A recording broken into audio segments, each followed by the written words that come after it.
حضرت عیسیٰ علیہ السلام کی قرآن مجید میں گواہیاں۔ قرآن مجید میں حضرت عیسیٰ علیہ السلام کا ذکر ہمیں 99 بار ملتا ہے، مختلف القابات انہیں دیے گئے ہیں۔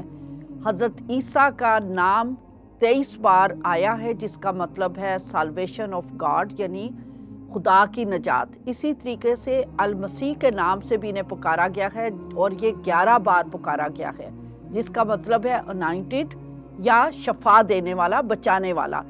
پھر انہیں پاک لڑکا بھی کہا گیا ہے، 9 بار ایز اے پیور بوائے ان کو ریفر کیا گیا ہے۔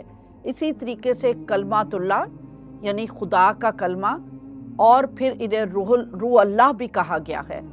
بے شمار القابات سے انہیں نوازا گیا ہے۔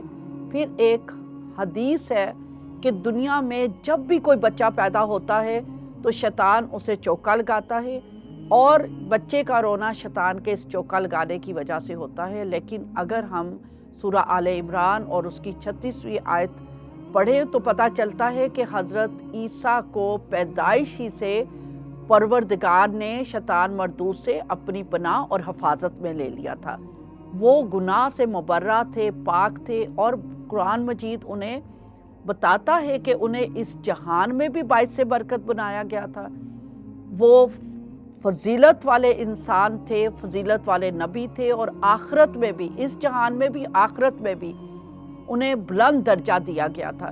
تو ہمیں پتہ چلتا ہے کہ حضرت عیسیٰ علیہ السلام کی ذات کے اندر جو معجزات تھے، قدرت تھے، یعنی وہ اندھوں کو آنکھیں دیتے تھے، وہ مردوں کو زندہ کرتے تھے، وہ برس کے مریضوں کو شفا دیتے تھے، پرندے بھی بناتے تھے اور ان میں پھونکتے تھے تو وہ زندہ جان ہو کر اڑ جاتے تھے۔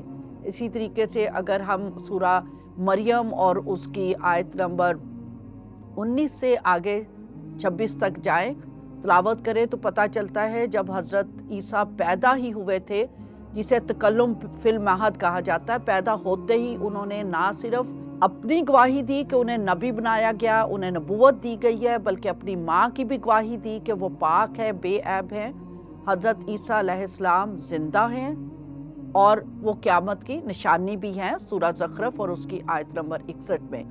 تو بے شمار گواہیاں ہمیں ملتی ہیں۔ ضرور ہے کہ ہم ان کی ذات کا گہرے طور پر احاطہ کرنے کے لیے غور سے اور ترجمے کے ساتھ قرآن مجید کو پڑھیں، تاکہ ہم جانیں کہ حضرت عیسیٰ ایک پاک، بے عیب، قدرت اور اختیار کے مالک نبی تھے، جو نبی سے بھی بڑھ کر درجہ رکھتے تھے۔ اگر آپ کا کوئی سوال ہے تو ضرور آپ کمنٹس میں پوچھ سکتے ہیں۔